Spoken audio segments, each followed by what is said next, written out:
What's your take on this, Kinsey? Completely.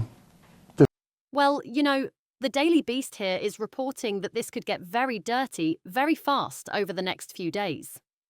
The Guardian saying that the Mirror's legal eagle, Andrew Green. Prince Harry's crumbling reputation in Britain took another humiliating blow this week, as the UK government flatly rejected his high-profile request for a $20 million loan aimed at funding a personal charity project he hoped would mend public perception. The decision came swiftly without hesitation and delivered a strong message. The British state, weary of his dramatic exits, courtroom battles, and contradictory narratives, no longer owes him anything. Not money, not sympathy, and certainly not security. It's not to say that by him saying, no, you can't do.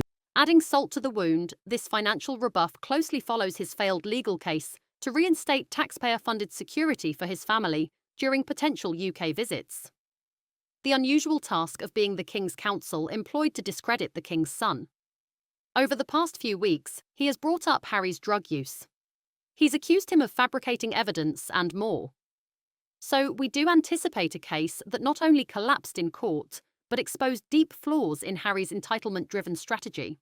Think about that. Have you ever asked... if we bite you, you get gingivitis. The financial plea was reportedly presented as a transformative charitable initiative, but insiders say Treasury officials found it vague, unaccountable, and rooted more in PR desperation than genuine public need. The project, loosely framed under the umbrella of mental health awareness, lacked structure, oversight, and clear impact, far from the kind of endeavour that justifies such a colossal government-backed sum. Harry, used to lavish backing during his royal years, seemed blindsided by the rejection. Need to curtsy, especially to an American. That's weird. Sources close to Whitehall confirmed that the decision was unanimous and rooted in accountability, not politics. The UK government simply wouldn't risk taxpayer funds for what one insider bluntly called an ego-polishing project. For many at Westminster, it wasn't just about the money. It was the implication that a man who had turned his back on the duties and responsibilities of royal life could return cap in hand, expecting the British taxpayer to subsidise his personal philanthropic ambitions. To the government, the request came across as entitled, detached, and oblivious to the economic and social pressures the country currently faces. This wasn't a time to entertain vague celebrity initiatives, no matter how well packaged they appeared. The reality was simple. The United Kingdom had more urgent needs to attend to: infrastructure, healthcare, education. And Prince Harry's proposal didn't make the cut. But for Harry, the rejection hit deeper than just paperwork. It was symbolic. Since stepping down from his working royal duties in 2020, he has publicly maintained that his decision was about gaining independence, forging a life built on his own values, and not those imposed by centuries of monarchy. Yet, time and again, Harry has leaned heavily on the very privileges he claimed to leave behind. From attempting to maintain formal titles abroad to filing legal actions aimed at preserving security benefits, his actions often contradicted his public messaging. And now, with this financial rejection, the message coming from the British establishment was unequivocal. Independence means independence. There are no shortcuts, no side doors back into royal privilege. If Harry chose to leave, he must walk that road fully, without calling for financial lifelines from the system he rejected.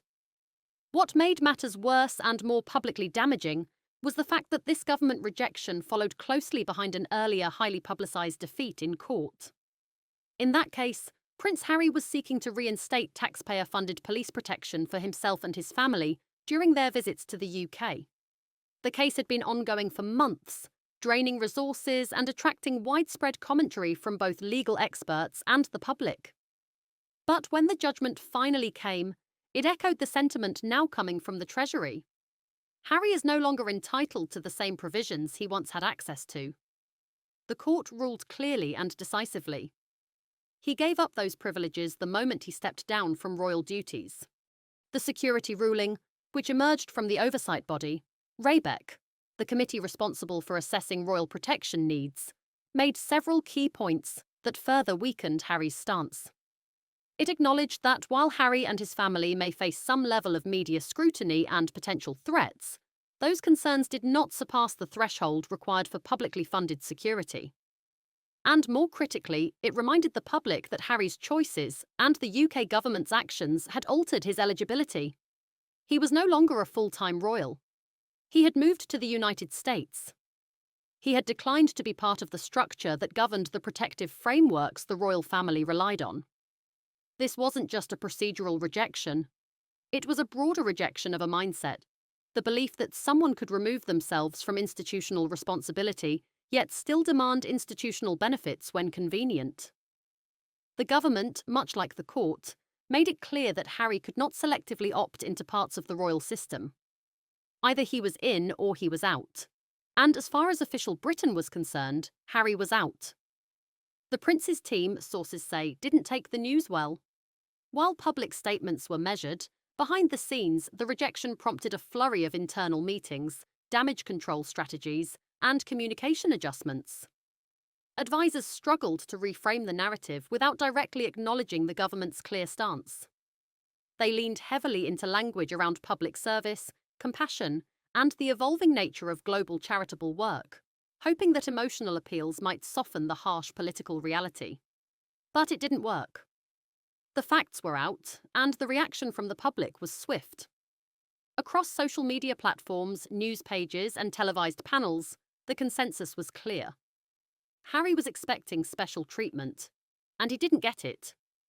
What many viewers couldn't ignore was the contrast between Harry's calls for privacy and detachment from royal pressures, and his ongoing efforts to stay tethered to the system he had walked away from. This contradiction, repeated over the years in various forms, from media interviews to lawsuits, has damaged Harry's credibility in ways he appears not to fully recognise. In the minds of many Britons, it is not a question of whether Harry's charity ambitions are valid. It is a question of whether those ambitions should be bankrolled by the people he no longer represents. It's not difficult to find sympathy for causes like mental health, a topic Harry has championed for years. But it's harder to feel sympathetic when the messenger appears more interested in recovering lost status than genuinely engaging with the communities he claims to support. And this perception, whether fair or not, has settled like cement in public discourse. Another point of concern was the repeated mention of Archie and Lilibet, Harry and Meghan's young children, in his rejected security appeal. The prince argued that the lack of official protection put them at risk and effectively blocked the family from safely visiting the UK. But the court didn't buy it. The judgment noted that parents are responsible for their own choices, and the choice to leave the UK, to reject royal responsibilities, and to make millions in private deals was one Harry and Meghan made freely. The court's stance suggested that concerns for the children, while understandable, could not override the principle of public accountability. The implication was stark. Harry could not use his children as leverage in what was at its core, a dispute over entitlement and status. And this framing only deepened public skepticism. To many observers, Harry's insistence on needing state-funded protection while simultaneously accusing the UK press and palace of institutional failings felt contradictory. It wasn't lost on anyone that the couple had signed multi-million-dollar deals with global corporations, secured private security in the US, and maintained residences in one of the wealthiest areas of California. The idea that they couldn't afford or manage private security during their visits to the UK seemed implausible. It raised the uncomfortable question, was this really about safety, or was it about optics and control? The charity loan request placed against this backdrop became even harder to accept. Government officials knew they weren't dealing with an underfunded non-profit leader. They were dealing with a high-profile figure who had at various times traded on his royalty, distanced himself from it, and then circled back when it suited strategic goals. The Treasury's rejection wasn't just a fiscal decision. It was a statement about fairness, consistency, and public trust. Meanwhile, a shocking twist emerged when investigative journalists unearthed that a mysterious shell organisation in Delaware had been listed as one of the potential management entities for Harry's proposed charity. Though the claims have not been fully substantiated, financial watchdogs have noted unusual registration overlaps with dormant trusts and non-profits linked to entertainment law firms in California. This added an element of suspense to the story. Was this just sloppy paperwork, or was there something more dubious at play? The monarchy, still navigating its own transition under King Charles III, saw this as another reminder of the complicated legacy Harry continues to leave behind. While the palace made no comment on the matter, sources familiar with internal royal discussions suggested that the prevailing mood was one of fatigue. The prince's continued attempts to redefine his royal status legally, publicly, and now financially have become a recurring source of distraction. And with growing national focus on cost of living issues and national service reform, few inside the establishment have the appetite to keep addressing what they increasingly view as self-made problems. Harry, meanwhile, faces a difficult road ahead.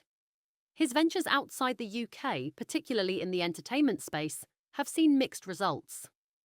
Some of his projects, like the Invictus Games documentaries, have been praised for their substance. Others, particularly those involving personal storytelling and memoir-style branding, have been met with criticism for their tone and overexposure. With every public rejection from UK institutions, the question becomes sharper. Where does Harry go from here? For now, what's clear is that the structures that once supported him, the palace, the government, and the symbolic weight of his royal role, are no longer in place. The UK has made its position clear. Independence means standing on your own.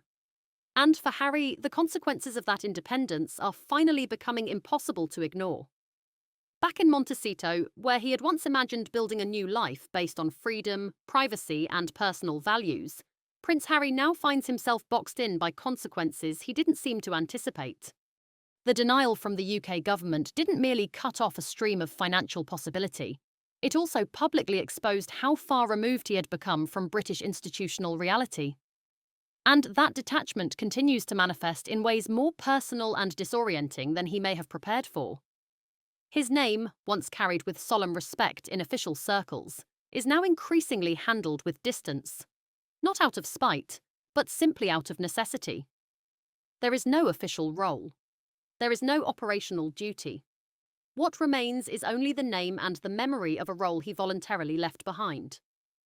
Now, over to you. What do you think about Harry's $20 million legacy project being crushed by the UK government? Is this a case of justice served, or a symbolic vendetta against a man trying to honour his mother's memory? Drop your thoughts in the comments below. We read everyone. And don't forget to subscribe for more updates, exclusive drama, and behind-the-scenes royal gossip you won't find anywhere else. This story's not over, and we'll be right here to unpack every twist.